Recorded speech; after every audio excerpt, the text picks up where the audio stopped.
अफगानिस्तान में तालिबान शासन के 3 साल बाद पहली बार किसी वरिष्ठ तालिबान नेता का भारत दौरा होने जा रहा है। भारत और अफगानिस्तान के बीच संबंधों को मजबूती देने के लिए तालिबान सरकार में विदेश मंत्री आमिर खान मुत्ताकी भारत आ रहे हैं। तालिबान के अफगानिस्तान में शासन में आने के बाद से अफगान विदेश मंत्री का ये पहला विदेश दौरा होगा। इसके लिए उन्हें पहले संयुक्त राष्ट्र सुरक्षा परिषद की अनुमति लेनी पड़ी। ये पाकिस्तान के लिए बुरी खबर है, शहबाज और मुनीर के लिए बड़ा झटका है। मुत्ताकी का ये भारत दौरा काफी महत्वपूर्ण है। जब अफगानिस्तान के कार्यवाहक विदेश मंत्री आमिर खान मुत्ताकी भारत का दौरा करेंगे तो ये तालिबान शासन के तहत भारत अफगानिस्तान संबंधों की प्रकृति में एक ऐतिहासिक बदलाव का संकेत होगा। ये तालिबान की दूसरी सरकार है।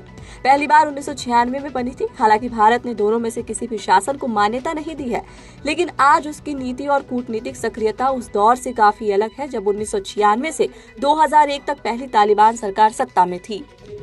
पहली तालिबान सरकार के दौरान भारत और काबुल के बीच संबंध लगभग ना के बराबर थे। नई दिल्ली की नीति खुलकर तालिबान विरोधी थी। भारत ने तालिबान सरकार को मान्यता देने से इनकार कर दिया था, जिसे केवल पाकिस्तान, सऊदी अरब और संयुक्त अरब अमीरात ने औपचारिक रूप से मान्यता दी थी।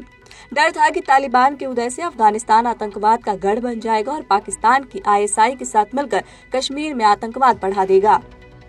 दिसंबर 1999 में IC-814 विमान अपहरण कांड ने भारत के रुख को और कठोर बना दिया। काठमांडू से दिल्ली जा रहे इंडियन एयरलाइंस के विमान को हाईजैक कर कंधार ले जाया गया, जो उस समय तालिबान के नियंत्रण में था। भले ही तालिबान ने अपहरणकर्ताओं की सीधी मदद नहीं की, लेकिन उन्होंने उन्हें सुरक्षित पनाह दी, जिससे भारत को 3 खतरनाक आतंकियों मौलाना मसूद अजहर, उमर शेख और मुश्ताक जरगर को रिहा करना पड़ा। इस घटना ने नई दिल्ली के तालिबान पर अविश्वास को और पुख्ता कर दिया। कूटनीतिक स्तर पर भारत ने काबुल में अपना दूतावास बंद कर दिया और एक स्पष्ट नीति अपनाई, न मान्यता न संवाद। 20 साल बाद जब अगस्त 2021 में तालिबान फिर से सत्ता में लौटा तो भारत ने फिर एक बार अपना दूतावास खाली कर दिया और वहां से कर्मचारियों को बुला लिया। हालांकि सिर्फ 10 महीनों के भीतर ही नई दिल्ली ने तकनीकी टीम भेजकर काबुल में सीमित कूटनीतिक उपस्थिति बहाल की, जो भारत के रुख में एक बड़ा बदलाव था।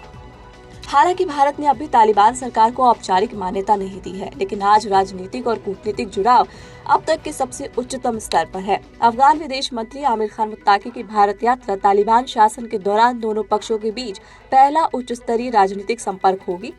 इससे पहले भारतीय विदेश मंत्री S जयशंकर ने मुत्ताकी से फोन पर बातचीत की थी और विदेश सचिव विक्रम मिस्री ने दुबई में उनसे मुलाकात की थी। इसके अलावा कई वरिष्ठ भारतीय राजनयिकों ने भी परस्पर हितों के मुद्दों पर तालिबान अधिकारियों से संवाद किया। अब सवाल यह है कि आखिर भारत ने क्यों अपना रुख बदल लिया है। तो इसका जवाब आप कुछ यूँ समझ सकते हैं कि इस बार की तालिबान सरकार ने भारत विरोधी आतंकवादी समूहों को खुलकर शरण नहीं दी है। जैश-ए-मोहम्मद और लश्कर-ए-तैयबा जैसे संगठनों की अफगानिस्तान में गतिविधियां बहुत सीमित है, जिसका कारण अफगानिस्तान और पाकिस्तान के बीच का तनावपूर्ण संबंध है। संवाद बनाए रखना भारत को अफगान भूमि से संभावित आतंकी खतरों की निगरानी और नियंत्रण में मदद करता है।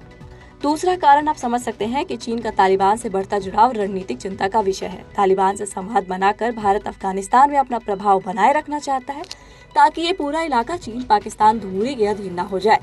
इसके अलावा पिछले 2 दशकों में भारत ने अफगानिस्तान में लगभग 3 अरब अमेरिकी डॉलर यानी कि लगभग 25,000 करोड़ का निवेश किया है, जिसमें सलमा बांध, जरस डेलाराम राजमार्ग, अफगान संसद भवन और कई ऊर्जा, स्वास्थ्य और शिक्षा परियोजनाएं शामिल है। काबुल से सारे संबंध तोड़ लेना इन निवेशों और अफगान जनता के बीच बनी भारत की साख और सद्भावना को जोखिम में डाल देता। यही वजह है कि तालिबान सरकार से संबंध बनाए रखना जरूरी है। इसके साथ ही तालिबान में अभी सरकार स्थिर नहीं है। भारत नहीं चाहता कि भविष्य में किसी भी राजनीतिक समझौते या सत्ता साझेदारी की प्रक्रिया से वो बाहर रह जाए। संवाद बनाए रखने से भारत अफगानिस्तान के भविष्य और क्षेत्रीय भू राजनीति में अपनी भूमिका कायम रख सकता है। भारत अभी भी तालिबान शासन को औपचारिक मान्यता नहीं देता, लेकिन उसका जुड़ाव अब सीमित और व्यवहारिक दृष्टिकोण पर आधारित है, जिसमें सुरक्षा, रणनीतिक और मानवीय हित शामिल है। भारत अफगानिस्तान के संबंधों में क्या इस मुलाकात के बाद तेजी से बदलाव आएंगे? आपको क्या लगता है? कमेंट बॉक्स में अपनी राय दीजिए।